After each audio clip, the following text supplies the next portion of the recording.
This is Lisa from Mobile Tech Review, and now the moment some of you have been waiting for. This is our full Surface Pro 3 review, the in-depth one, the hands-on one. We've spent several days with this, more than several days, putting it through all sorts of tests. This is Microsoft's latest full Windows tablet, 12-inch display this time, and as usual, a detachable keyboard.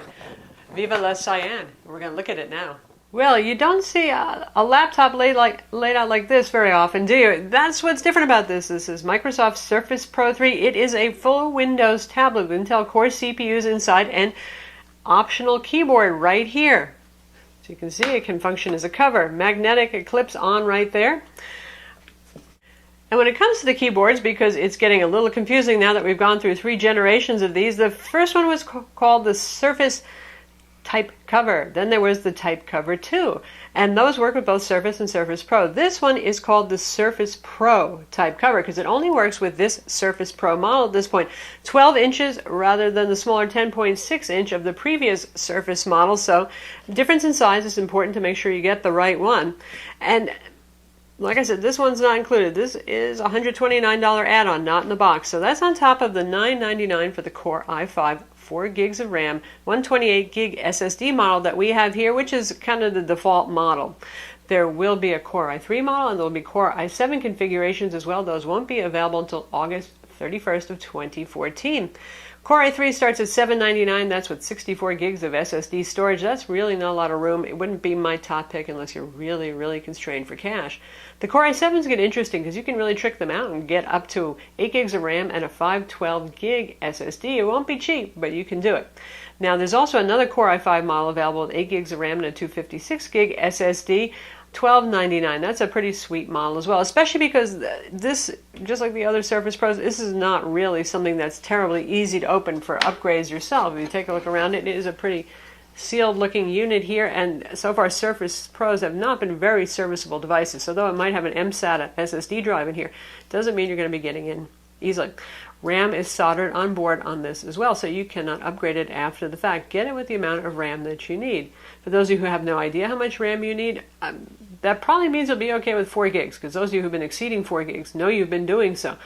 Windows 8.1 handles memory management pretty well, and I can run Photoshop, Corel Painter 13, and have Microsoft Word open at the same time and still not exceed my available RAM. Now, if you're going to be using Photoshop with this, and you certainly could, with say 10 raw files that are 20 megs each, you might start getting into some memory paging and want to have that 8 gigs of RAM. If you're doing CAD work on this as well, gee, you might want more RAM, so you get the idea. While we are looking at the device, let's take a look at the device, so to speak. And on the side here, again, it's beautiful looking magnesium alloy, very modern. Microsoft went with a light finish color here this time. So is the Surface logo, very simple on the back there. Ventilation holes all around the sides. And here we have our volume control. Got our headphone jack right there. This is a little groove here to make it easier to pull out the kickstand. Up top we have our power button. Nothing else going on there. Here we have the single USB 3.0 port, a mini display port for monitors up to better than HD resolution. And this is the charging port. Another little grip, so we got grips on both sides now if you want to open up your kickstand by grabbing it on the side. And this is what the charger looks like. Still very compact, and it's got 2-prong here for our US outlets. And this is the connector. Now they made it deeper, so this is actually the best connector yet on the Surface. It's much easier to locate in there. It doesn't kind of weeble wobble and maybe you got it on, maybe you didn't. So definite improvement there. Obviously the bottom has a port connector, and we'll rip off our keyboard so you can see. But first, see the 2-point magnet approach here? There's the magnet along the very bottom edge that holds it in place, and then there's a secondary strip over here. That's so when you're using it like a laptop, you can get a little angle on this so it feels more natural for typing. The one drawback is the trackpad right there. It's a little less responsive. It's not too bad here, but if this is not on an even surface, if you have this hanging off the tray table, say on an airplane, the trackpad really won't click anymore, so it does have to be firmly on. But anyway, to take it off, it's just magnetic. It's pretty darn firm. So you tear from the side, nothing too different from what we've seen from Surface before. And there's our magnetic connector right there. So that's how the keyboard's attached. There's also a docking station that's available for this for $199 if you want that to use it on your desk. So let's take a look at the kickstand with the infinite positions. It's not quite, see, at this point it's a little floppy and loose because they figure you're not going to try to stand it almost completely perfectly upright. But when you move beyond that point, you feel the stiff resistance. And it's a good kind of stiff. That means that it's not going to actually close on you and wobble, and it goes as far as that. So no more two-position kickstand. You can drop it as far back as this, which is a great position if you're doing artwork, even if you're taking notes. And of course there's any number of other positions here. So it makes it feel more laptop-like. It makes it more lappable, especially with the new design of the keyboard that gives you that little bit of elevation and then a drop on the front. So good job there. Another big change to some people, to others probably not so much, it depends if you're an artist or not more than anything else, is the pen. You still get the pen. There's still no silo for it because these full-size pens are just too thick for the thin bodies on these, and Microsoft has gotten this down to just a little over 1/3 of an inch.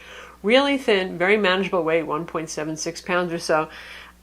It's not an iPad Air, obviously, in terms of the weight, but boy, it's relatively speaking very light for a 12-inch tablet, right up there with the Samsung Galaxy Note Pro 12.2. Anyway, the pen right here is N-Trig technology. Same pen technology used on the Sony Vaio Flip series. There have been some Asus models that have used this, even the HTC Flyer and Jetstream going way back in Android tablet land. And it's actually a pretty good pen. It's a metal body, N-Trig pens usually are. And what looks like an eraser here, you know, you Wacom people are used to having maybe an eraser on the end, clicks like that, and it launches OneNote. So the idea Microsoft had in mind, and they added Bluetooth to the pen, which makes it a little bit different from the other N-Trig pens, which are otherwise compatible, but for this functionality, they figure it's just going to be like a ballpoint pen. You click it, and you're ready to start taking notes. So you can either take notes in OneNote, the Metro application, or if you want to download for free OneNote, the desktop edition, you can do that. So there's a design there. This will not function as eraser. We do have 2 buttons here. We can assign one to be eraser depending on the application you're using, and one, generally speaking, functions as a right click. This is an active digital pen. Takes quadruple A battery inside. N-Trig says it's good for up to 2 years so far. I use the pen a lot, and I do love drawing, which is millions of strokes eventually. So I get about 9 months or so out of my battery, which is still just plenty awesome. And we've got the little, I'm a pocket protector in a trendy kind of style right here, so you can clip it onto your shirt since you obviously can't stick it in the silo on the device. We'll get into the pen in detail a bit more later. Let's talk about the keyboard a little bit more, because I know some of you are thinking of this versus the ThinkPad Yoga, and we will have a smackdown between these two. The keyboard is much better than you would ever expect for something like this to be. And this is more rigid than the last generation, by the way, too, which is very nice. You'll still feel some spring when you type. These are movie clacky keys. And it's surprisingly good to use. Now, obviously, I spent a lot of time writing reviews, and it still would not be my first choice of something to type on. I would choose the Yoga keyboard any day, but I can actually type very well on this, so it's not a nightmare. And the trackpad's okay. It's a pretty decent size. It's a little slippier than I might like, but it's big enough to support multi-touch gestures. It gets the job done. For those of you who have the luxury of using this, say, at your desk and on the go, the tablet section is more important. Then it can be absolutely perfect because you can use a USB keyboard with this or a Bluetooth keyboard. Say something like this. This is actually, yeah, there's a lot of these out. Logitech makes ones like this. Samsung, obviously, this is a Samsung brand one that they made for a tablet PC of old that I still have, the Samsung Slate 7. These kind of keyboards, still not really big, so, you know, they're not a burden to carry around, but just perfect size for typing. This is an option, like I said, for those of you who mostly want the tablet on the go, and when you're at your desk, you can use an alternate keyboard. That's not to say this is horrible. I do suggest you go try one of these in the store if you never have before, because it's a polarizing thing. Some people say, wow, this thing is really awesome, and other people say, I can't stand it. So I really suggest you try it. I think most people will be leaning toward that this is pretty darn good. And like I said, unless you're a writer like me, it's probably going to just meet your needs just fine. It's also available in several different colors. Obviously, cyan is kind of the halo color for this product. It stands for the product. But there's purple. If you get one from Best Buy, they have their very own Best Buy blue one, which is kind of like a navy blue. So there's a couple of color choices out there for you. And then there's just plain old black for those of you who like to travel low-key. And as I said, we'll have a full smackdown between the Lenovo ThinkPad Yoga and the Microsoft Surface Pro 3, but just for those of you who want to see them side by side to get the idea of how size difference plays out. 12 inches, 12.5 inches, but obviously the whole convertible and laptop design, well, it changes things up a little bit. It's obviously going to be significantly bigger. Well, not hugely bigger, but a little bit bigger and definitely heavier. But you do get things like awesome keyboard too. Anyway, we'll smack those down later. So inside here, like I said, Core i5. This is full Windows 8.1 Pro because, well, Microsoft owns the operating system, so they can throw the Pro version at you, no extra charge. 64-bit, so anything you can do with an Ultrabook, a laptop, even a desktop, you can do with this guy. So we have the usual Metro UI right here. And notice how there's no bloatware here. I mean, these are things that I've put on. They gave you Microsoft Mahjong, and how can you resist Mahjong, right? Fresh Paint, which is a drawing program, and this is an installer for Office. Office is not included with Intel Core CPUs unless you actually pay for it. You don't get a free bundle like you do on the 8-inch Intel Atom Windows tablets. So pretty clean here, and the nice thing is on 128 gig SSD out of the box, I had about 96 gigs free, which is a lot more than most other Ultrabooks on the planet, which have something like 80 gigs free. I mean, there's always going to be a recovery partition here taking up some space, but then you also get all sorts of third-party stuff. Sometimes we call it bloatware on there. And you've got the full Windows desktop experience here. Notice the display. Yeah, it is gorgeous. It's really nice. It is still glossy, so those of you who can't stand glare won't be too thrilled with that. But 2160 by 1440 resolution, 3:2 aspect ratio, a little different. Notice the Windows button is on the side instead of on the bottom over here. That's to give you a hint that this thing would be kind of usable, actually, in portrait mode, something that previous Surface with its normal widescreen thing was just not so usable. This, if you're looking at a web page or if you're reading a PDF, it's still, you know, kind of oblong here, but it feels more natural. But you don't get such hideous black bars when you're watching videos either, on widescreen videos on top and bottom, so it's really not that bad. And yeah, I'm left-handed, so haha. I'm not going to probably ever bump into that. You're right-handed, you just might. But so far, the righties that I've tested this out with have not actually bumped into it too often, despite the fact that it's over here. And it's not a clicky button, it's a capacitive touch button. So it hasn't been a problem so far. You righties will have to tell me what you think, who buy one of these. The good news about the display for you art types is the last Surfaces, they might have had really nice looking displays that most people would enjoy looking at, but they didn't have super wide color gamut that matched the best laptop displays on the market. This one does. We move up to 95% of sRGB instead of something around 75%. So that's really good for those of us who need wide color representation and accuracy. And here we have 75% of Adobe RGB. Again, this matches the best displays on the market, including the Sony Vaio Flip 15. So good job there, good color accuracy. Brightness and contrast, pretty good. Brightness after calibration, we measured it at 270 nits, which isn't wildly bright, and that's with auto brightness turned off. By the way, ours shipped with auto brightness turned off, which is different, a little unusual there. Contrast, very good. Black levels are pretty good on this. So a pleasing display, very sharp. By default, it ships with 150% scaling for the desktop, which I think is a pretty good fit. Icons are not humongous. They're not too teeny to see.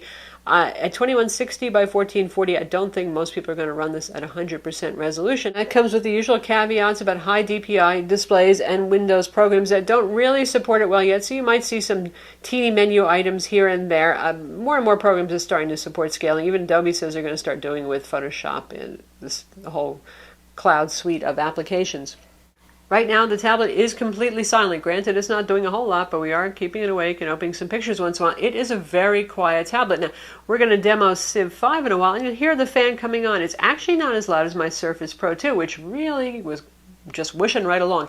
You'll still hear it this, but maybe the fact that it has a slightly larger body to work with cooling and the redesigned cooling system in here, it's not vacuum cleaner loud by any means. But yes, this is a 0.36-inch thin metal bodied device with a CPU, RAM, SSD, not so far from the Surface. So if you're playing something like Civ 5, if you're crazy enough to try Battlefield 4, really this is like an Ultrabook. It's not meant for that. There's no dedicated graphics. This is Intel HD 4400 integrated graphics in here, you're going to feel some heat from the back. It's not going to fry your skin off or something like that, but it's going to get warm. And obviously none of the heat's going to be on your legs if you're using it with the keyboard or even just using it with the stand. So it doesn't concern me, the amount of heat here. Now, when I'm doing something like Photoshop with this or painting or taking notes in OneNote, it does not get hot. The fan doesn't even come on. As you've no doubt guessed by now, the battery is sealed inside. You can't just release a latch and pop the battery out. This requires disassembly to get the battery out. Microsoft claims the lithium-ion rechargeable battery in here is good for up to 9 hours. And you know, manufacturers are optimistic. Microsoft is no exception there. I think it would be kind of hard to get 9 hours out of this unless you can tolerate the brightness very low. Maybe turn off your wireless even.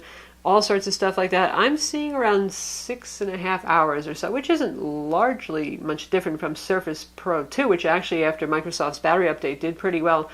It's decent. It's comparable to many other Ultrabooks on the market. It's certainly good for a full core tablet because, well, how much battery can you fit in something that they're trying to keep rather thin and rather light? So how about performance? It does really pretty well. The least exciting thing right here is the SSD score from the Msaa to SSD. Those are not bad numbers. They're just kind of average numbers. And average for an SSD is still very, very fast. And again, we have the 128 gig model here. For PC Mark 7, our Core i5-4300U, that's a 1.9 gigahertz dual core ULV Ultrabook CPU, scored 5,111. That is very good for a Core i5. So, but Surface Pro has always done very well. The clean OS in here, lack of bloatware, good tuning have always, well, meant pretty fast numbers. W prime, it computed in Pi in 19.98 seconds. Also very good. That primarily depends on the CPU. Geekbench 3, the 64-bit test, single core 2908, multi-core 5695. All good numbers, a good performer. So how about note-taking? We'll try out OneNote just to see. A little click of the pen, and here it is. It automatically knows once it senses the pen tip to start going with that writing. And it keeps up very well. Not that pressure sensitivity is that important here, but you can see I'm drawing a light line, I'm drawing a heavier line. This, of course, uses the modern Windows Ink API. Doesn't need WinTab or anything like that, but there is a WinTab driver you can download. Entrig has it on their site for things like Adobe Photoshop that still need WinTab. Anyway, this, Fresh Paint, Metro apps, Autodesk Sketchbook, they all use the modern Windows Ink API, so you don't have to care about that stuff. So anyway, yes, it is just fine for note-taking. And I think that Entrig, for those of you who just take notes, is really absolutely just fine. The only thing is that you have to get the pen tip a little bit closer so it detects the pen and knows to reject your palm. That is, so you can rest your hand on the glass compared to Wacom, which has a much larger hover distance. You can see the pen tip appearing. I know it's really teeny, and disappearing. And I'm maybe a centimeter away from the glass. So that's a pretty short distance. You're going to have to get used to waiting for that and then putting your hand on the glass. That's the only thing you might not like. But things like parallax, where the tip is located versus where the pointers show up, tend to be much more accurate on Entrig. Right out to the edges, it's tracking me. It's very precise right there. So that's something that actually Entrig does better. So that's pretty nice. Now, even for art applications, Entrig isn't bad. We're going to look at art applications next. Here we are in ArtRage 4. Now, ArtRage supports both WinTab and Windows Ink API. By default, it turned on WinTab because I had installed the 64-bit WinTab driver, and I found that the palm rejection was really lacking. I just really had to get close. I was getting vectoring between my knuckle, so I actually turned that off and let it go with the Windows Ink API, which it supports just fine. So you can get some pretty natural strokes. Now, I'm using too thick of a tool right now, so let's go and try to feather in the horse's mane a little bit, and it keeps up just fine. So in terms of this kind of tracking, it's quite good. I'm not seeing a whole lot of jitter here. Now let's go back to something inky so it's easier to tell. It seems pretty good to me in terms of that, in terms of jitter, which means your straight lines turn all jiggy-jaggy, wiggly-waggly. Not happening here. Pressure sensitivity, yes, there's light, there's heavy. It's what you would expect. Now, this supports 256 levels of pressure sensitivity versus 1024 on Wacom. And the folks at Entrig say it's all about how your pressure levels are calibrated, and they're working on doing even better calibration, because I do have to say I found for painting that I like the Wacom experience better, whether it's the calibration of pressure levels that they're doing or whether it's the absolute number of pressure levels. In the end, who knows, but it's not bad. I think most artists would enjoy this, particularly you manga types. And we're going to take a look at manga next, just so you can see that works.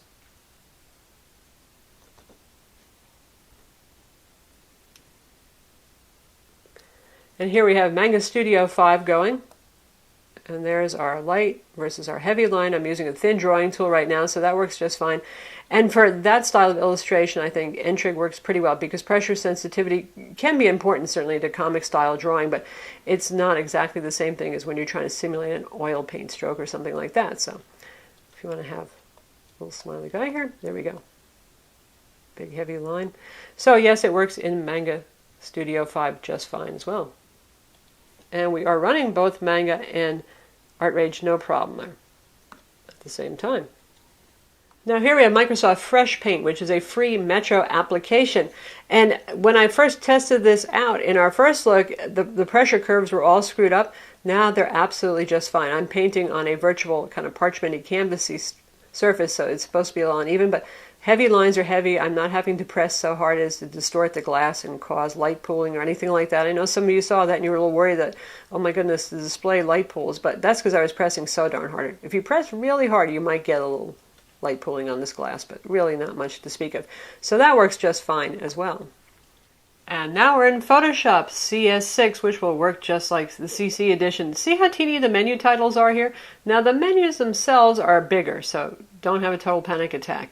And your little tools over here, well, they're kind of like really teeny, aren't they? But you can see what they are, so it's not the end of the world. But one day they'll join the modern age. Pretty soon, they keep promising us, so, well, there's that. Anyway, so we've got the pen tool selected, and we're going to do some drawing here. And notice I am resting my hand on the glass, and we're going to draw a very misshapen apple. But there it is. And I have pressure sensitivity. I'm pressing hard now for my really overpronounced shadows right there, and drawing some lines on the apple. You get the idea. So yeah, you get pressure sensitivity, you get the whole 9 yards right there. So good times for Photoshop and for Adobe applications, because we have that WinTab driver. Now we're in Corel Painter 13. This has always been the hard one to get working, even if you have the WinTab N-trig drivers, but the latest ones that are available on N-trig's website finally bring pressure sensitivity.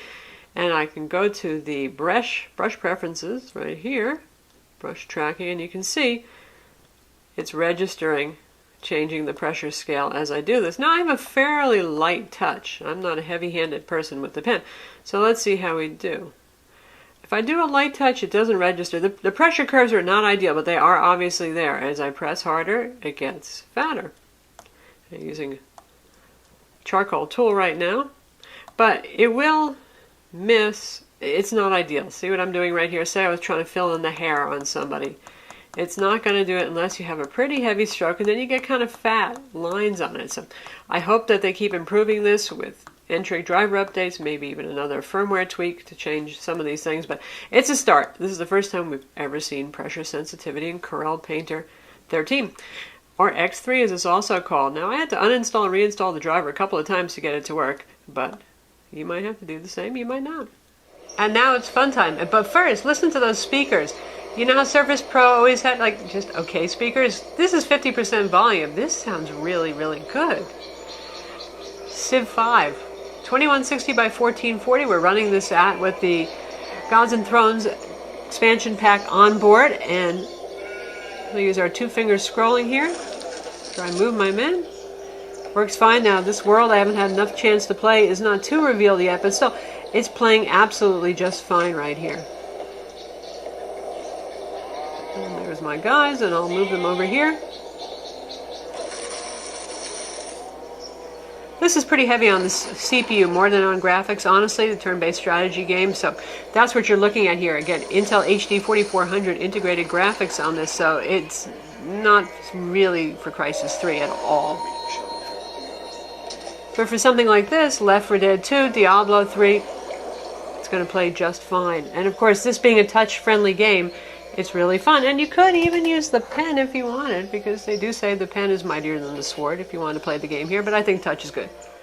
And now that we've been playing Civ with it plugged into electricity for best possible performance, you can hear the fan hissing a little bit, but it's really not bad at all. Honestly, it's not worse than the ThinkPad Yoga, for example. They're all going to blow their fans when you play Civ.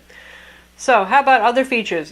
This has dual band Wi-Fi 802.11 AC. It's a Marvel adapter inside, Bluetooth 4.0, digital compass, no GPS, sorry, you don't get that. You do get a 5 megapixel front camera and a 5 megapixel rear camera, which is a great improvement over the previous Surface Pro, where they thought that the camera was kind of really unimportant, and they've focused more on the regular Surface for the camera. So 5 megapixels up front means things like video chat are actually really pretty darn good looking, which is nice. Of course, since this is Windows 8.1, you get things, and the high-resolution display, you get things like the split window view right here, so you can resize two windows, any two windows that you want there side by side, and you can use this in portrait mode. Now, this is kind of nice for those of you who are into ebook reading or reading PDFs. Some applications look better than others. I will full screen it so you can see what it's like. So there you go, magazine presentation. Really pretty nice, pretty pleasant. So who is this for? Well, it's for anybody who's looking for a powerful tablet first, one that can act as an ultrabook in terms of performance, but is okay with, well, the type cover kind of keyboard, which is a decent keyboard. It's not a phenomenal keyboard. You professional writers out there probably will want something a little bit better, whether it's an external Bluetooth keyboard or it's an ultrabook instead. But other than that, anything you can do with an ultrabook, you can do with this. Obviously, it's very thin, it's very gorgeous, it's very well made. The high resolution display is stunning on this. Now, I've seen a lot of better than full HD displays, and this one is one of the nicer ones to look at, really. And Microsoft just handled rendering the display so nicely on this. I'd say it's worth it over full HD on the Surface Pro 2. It is sometimes for artists, sometimes not. That depends on what art applications you need support from right now, that Wacom versus Entrig thing. In terms of the digital precision of the pen, it's good. In terms of palm rejection, like I said, you got to get your hand kind of close to that. For those of you who want to read books or comics on this, obviously portrait's not so bad. Also works great in landscape mode. Can play some games too. So it's a pretty versatile product. It is not a laptop in the end, but it comes surprisingly close. So that's the Microsoft Surface Pro 3. Again, it's available now, at least if you want the Core i5 versions. Core i3, Core i7, you have to wait until August 31st of 2014. And yes, it is Microsoft's best tablet yet in a short-lived line of tablets. Awesome display here. The best keyboard yet, too. And it could be a laptop replacement, depending on what you need. I'm Lisa from Mobile Tech Review. Be sure to visit our website for the full written review, and don't forget to subscribe to our YouTube channel.